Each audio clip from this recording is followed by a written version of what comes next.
इस कार्यक्रम के पुण्यार्जक हैं श्रीमती अनीता नवीन प्रकाश वोरा, हार्दिका नितिन वोरा, नव्या आर्जव, आर्यन श्रीजी फाइनेंस, श्रीजी फिनकॉप, डूंगरपुर, राजस्थान। आज भगवान की ये पावन कथा आपको संदेश दे रही है।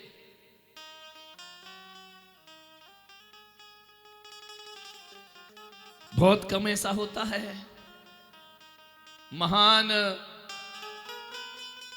पुत्र के निकृष्ट पिता देखे हैं हमने। पुत्र महान हो जाता है, माँ बाप निकृष्ट हुआ करते हैं।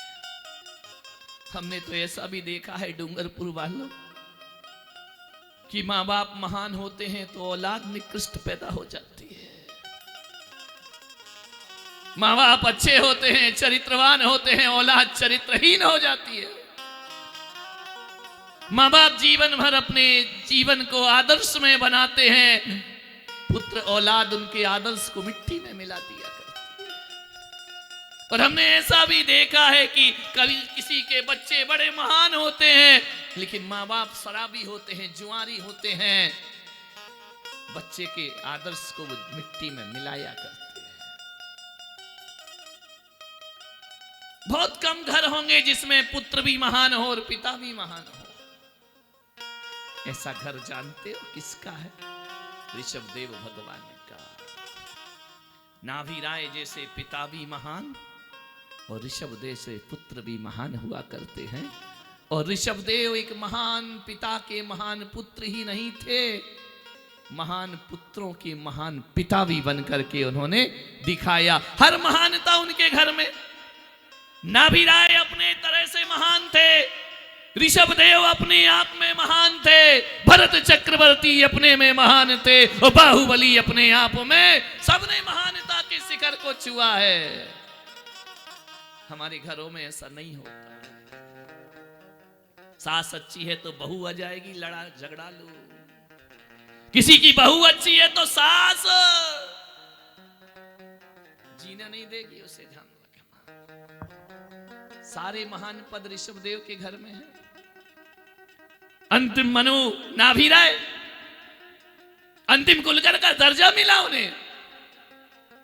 नाभि राय का अर्थ होता है जिन्होंने नाभि में से नाल काटना सिखाई, वह नाभि राय के नाम से प्रसिद्ध हो गए। क्योंकि उससे पहले जुड़वा बच्चे पैदा होते थे, युगलिया पैदा होते थे। कर्म भूमि का शुभारंभ कहीं से होता है तो अंतिम कुलकर महाराजा नाभि राय से कर्म भूमि की शुरुआत हुआ करती है।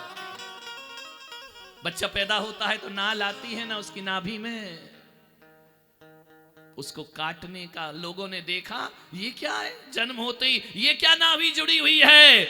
नाभि राय ने कहा इसे काटो, इसका अभी तक गर्भ का जीवन जो था, इसके द्वारा भोजन पानी मिलता था, अब इसे काटना चाहिए इस नाल को। पहली बार नाल काटने की व्यवस्था किसी ने बनाई तो नाभि राय कुलकर ने बनाई। ध्यान रखना, उनका नाम नाभि राय हो गया। मान्य जैनों को ये सब बातें मालूम होना चाहिए। घर गृहस्थी परिवार के प्रवचन नहीं, ये भगवान की पावन कथा है। महान पुत्र हुए नाभि राय के ऋषभ कुमार।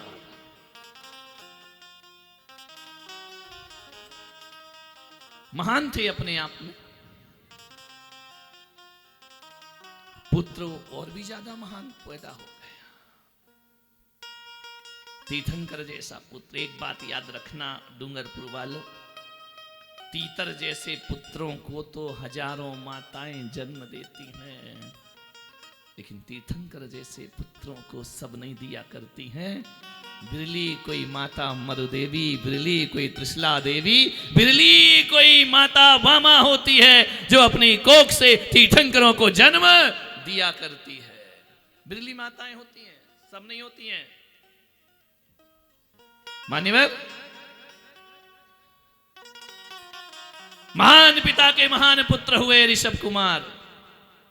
सारे महान पद उनके ही घर में, नाभि राय उनके ही घर में, प्रथम तीर्थंकर उनके ही घर में, प्रथम मोक्षगामी अनंत वीर्य भरत चक्रवर्ती का नहीं, ऋषभदेव के तीसरे पुत्र अनंत वीर्य, सबसे पहले उन्होंने मोक्ष का द्वार खोला। पिता बैठे रहे, दादा बैठे रहे, सब बैठे रहे, भाई बैठे रहे, सबसे पहले मोक्ष का द्वार उस काल में, चौथे काल में किसी ने खोला तो वृषभ पुत्र अनंत वीर ने सबसे पहले मोक्ष, प्रथम मोक्षगामी उनके ही घर में, प्रथम चक्रवर्ती भरत ऋषभदेव के घर में, प्रथम कामदेव बाहुबली ऋषभदेव के घर में, पहली गणनीयारिकाएं ब्राह्मी सुंदरी वह ऋषभदेव के घर में, और पहला आहार दाता वह भी ऋषभदेव के वंश में हुआ। कितने महान पद हैं, सबके पास कोई ना कोई डिग्री है। ध्यान रखना, सारे पुत्र मोक्ष को प्राप्त हो गए।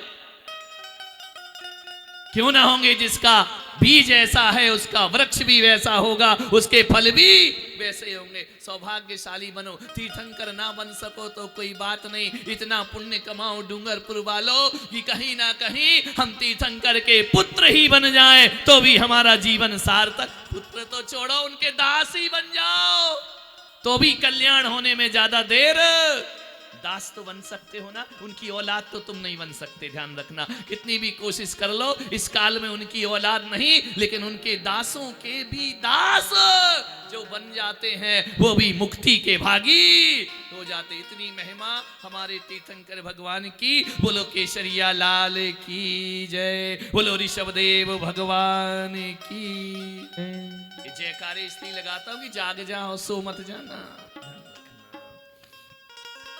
भीतर के परमात्मा को जागृत रखो। नाभिराय ने अपने पुत्र को योग्य नहीं बनाया, पुत्र तो योग्य ही पैदा हुआ था।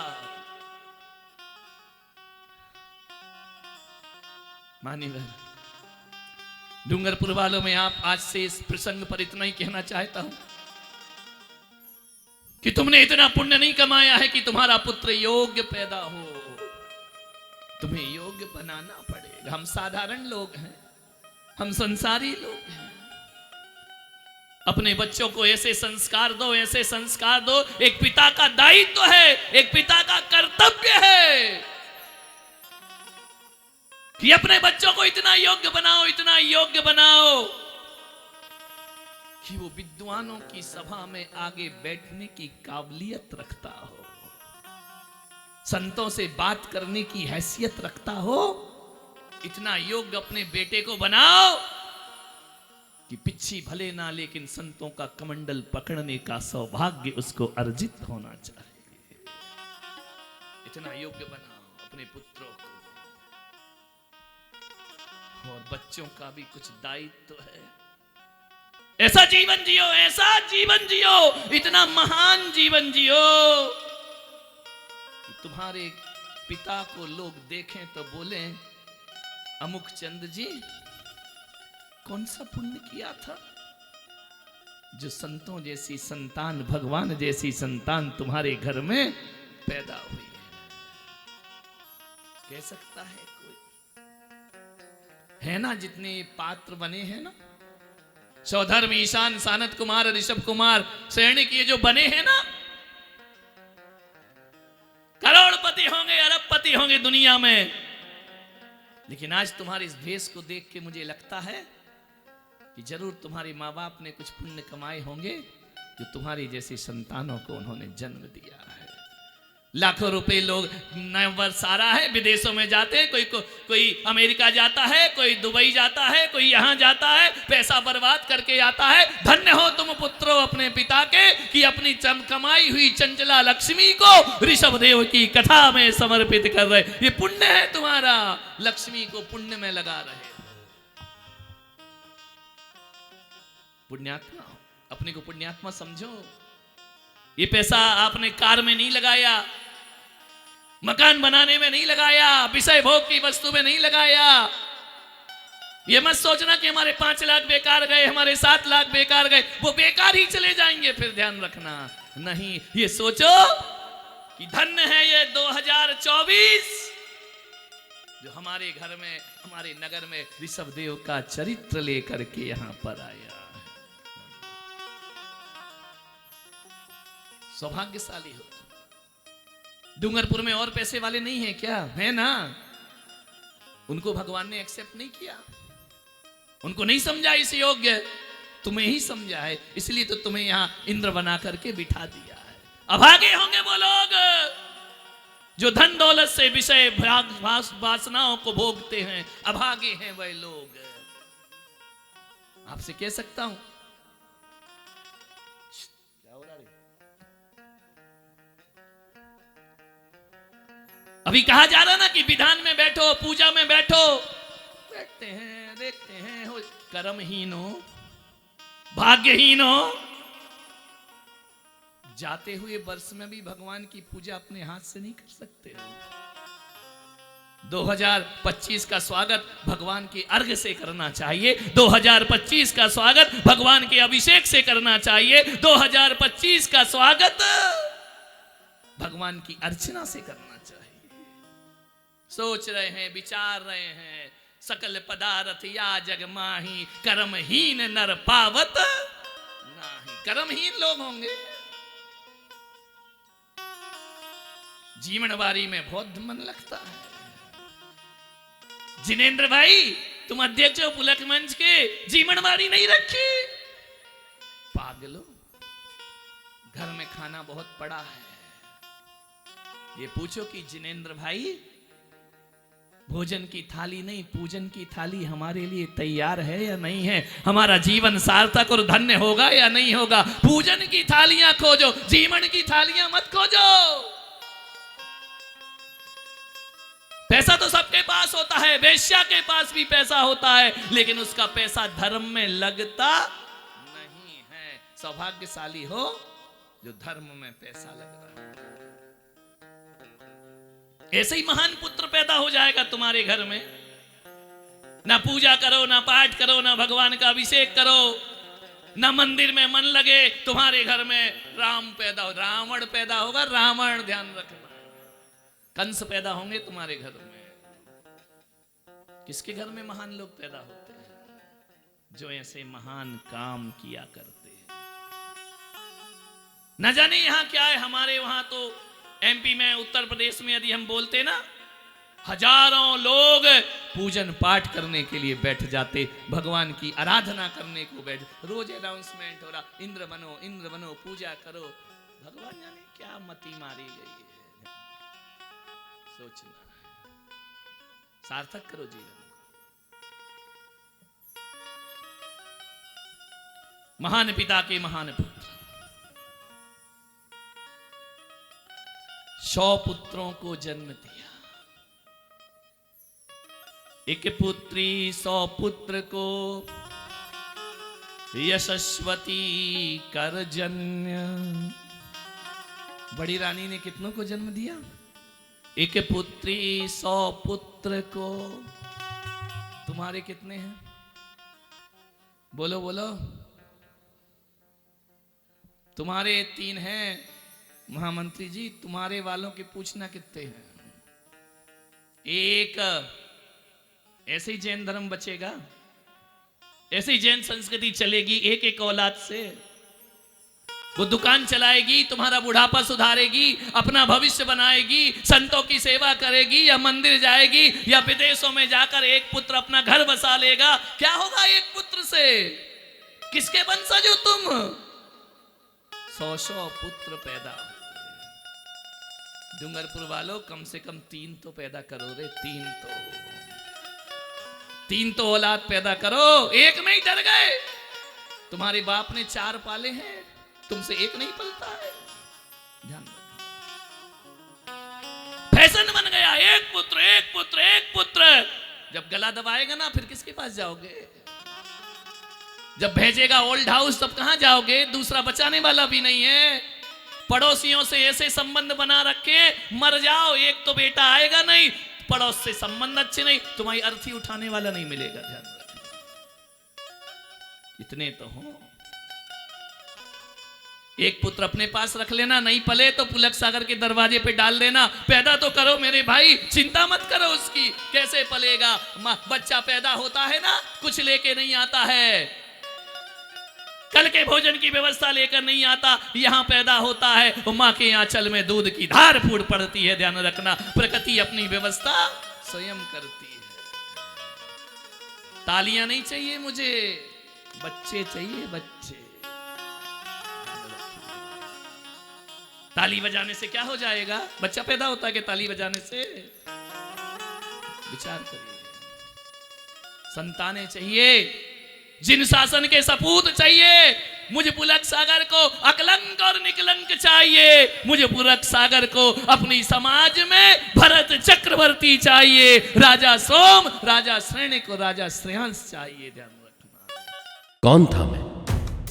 किसी के लिए खाली सूखा भूखंड, तो किसी के लिए इसे अहमदाबाद के बीच आने वाला सिर्फ एक जमीन का टुकड़ा। किसी व्यापारी के हाथ लगता तो हजारों की तरह एक और रिसोर्ट बन जाता। किसी बिल्डर के हाथ लगता तो लाखों और की तरह मैं भी एक टाउनशिप बन जाता। लेकिन मेरे भाग्य में करोड़ों में एक होना लिखा था। मेरे भाग्य में आचार्य श्री पुलक सागर जी का आशीर्वाद लिखा था। नरेन्द्रं फणीन्द्रं सुरेन्द्रं अधीशं शतेन्द्रं सुपूज्यं भजेनायशीशं मुनीन्द्रं गणेन्द्रं नमो जोडिहातं नमो देवदेवं सदा पार्श्वनाथं।